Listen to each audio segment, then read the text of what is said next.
The crystal chandeliers of Blackwood Manor sparkled like frozen stars. Every member of the Lancaster family had gathered for the annual Founders' Banquet. Politicians, business tycoons, royal investors, television reporters. Everyone who mattered was present. Except, no one truly acknowledged Victoria Lancaster. Although she was the eldest child of billionaire Richard Lancaster, she sat alone at the far end of the table like an unwanted guest. Her younger brother Damien laughed with board members. Her sister Amelia proudly displayed her new engagement ring.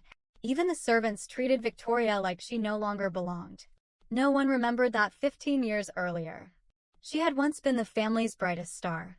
When Victoria was 21, the company suddenly collapsed after someone leaked confidential military contracts. Someone had to take the blame.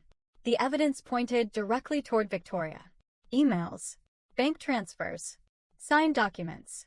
Everything proved she had betrayed the family. Richard Lancaster didn't even investigate. He simply looked at his daughter and said, "You are no longer my daughter." She was removed from every company, every trust, every inheritance, every photograph inside the mansion. Even newspapers called her the billionaire traitor. She tried explaining. Nobody listened. Her fiancé left. Her friends disappeared. Her own mother refused to answer her calls. Within 1 month, Victoria had lost everything. With only $200 left, Victoria moved overseas. She changed her last name, worked nights cleaning office buildings, studied finance during the day, learned economics, international law, corporate acquisitions, artificial intelligence, investment banking. Every humiliation became fuel. She made one promise. "I won't destroy my family. I'll become so powerful they beg for mercy." 10 years passed. Nobody knew who owned the mysterious investment company called Crown Horizon Capital.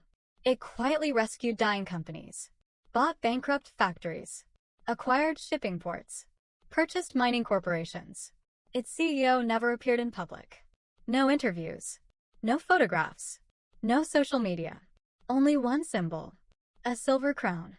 Inside financial circles, people whispered, "If Crown Horizon wants your company, they'll own it." Meanwhile, Lancaster Industries began collapsing. Damien became CEO.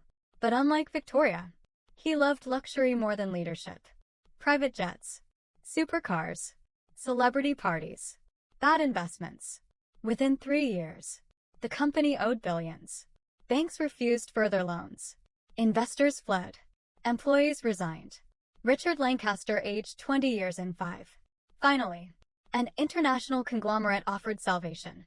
A mysterious corporation called Imperium Global Holdings. They offered $9 billion. Enough to save everyone. Richard accepted immediately. The Lancaster mansion exploded with celebration. Champagne flowed. Musicians performed. Damien toasted. "We're richer than ever." Amelia smiled. "The buyers saved us," Richard proudly announced. Tomorrow, Imperium Global officially owns Lancaster Industries. Everyone applauded. Then, a servant entered. "Sir, a representative from Imperium Global has arrived." The room became silent. The massive doors slowly opened. Elegant footsteps echoed across the marble floor. Every guest turned. A beautiful woman wearing a midnight black suit walked inside. Confidence radiated from every step. She removed her sunglasses. Richard froze. Amelia dropped her wine glass. Damien's face turned white. It was Victoria. Alive. Successful. Untouchable. Richard whispered, "You." Victoria smiled politely. "Good evening, Father." Richard laughed nervously. "So, Imperium sent you." Victoria nodded. "In a way." Damien smirked. "I hope you're here to apologize."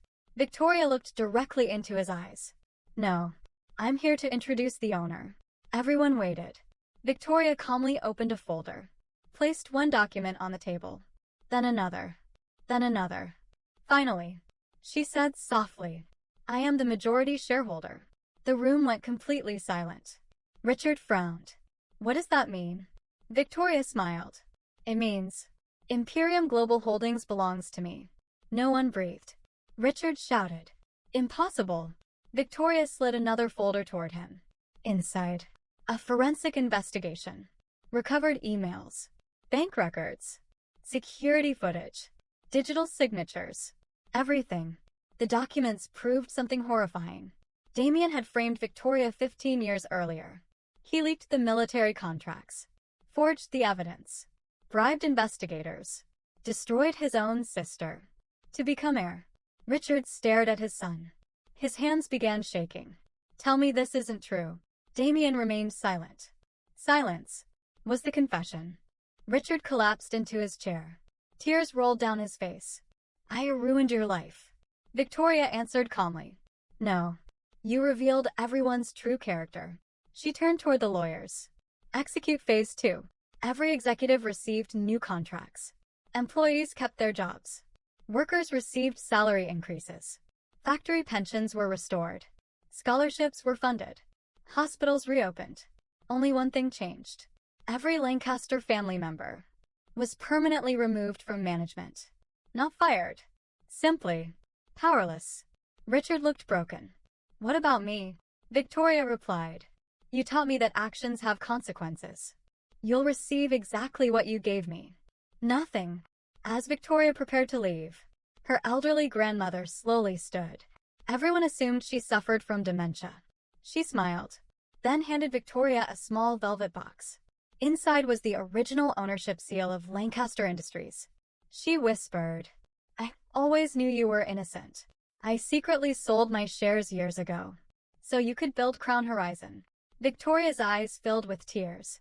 Even after everyone abandoned her, one person had believed. One person had silently financed her new beginning. 1 year later, Lancaster Industries had become stronger than ever. Thousands of employees kept their jobs. Entire towns were saved. Victoria never changed the company name. Because revenge wasn't about destroying the legacy. It was about restoring its honor.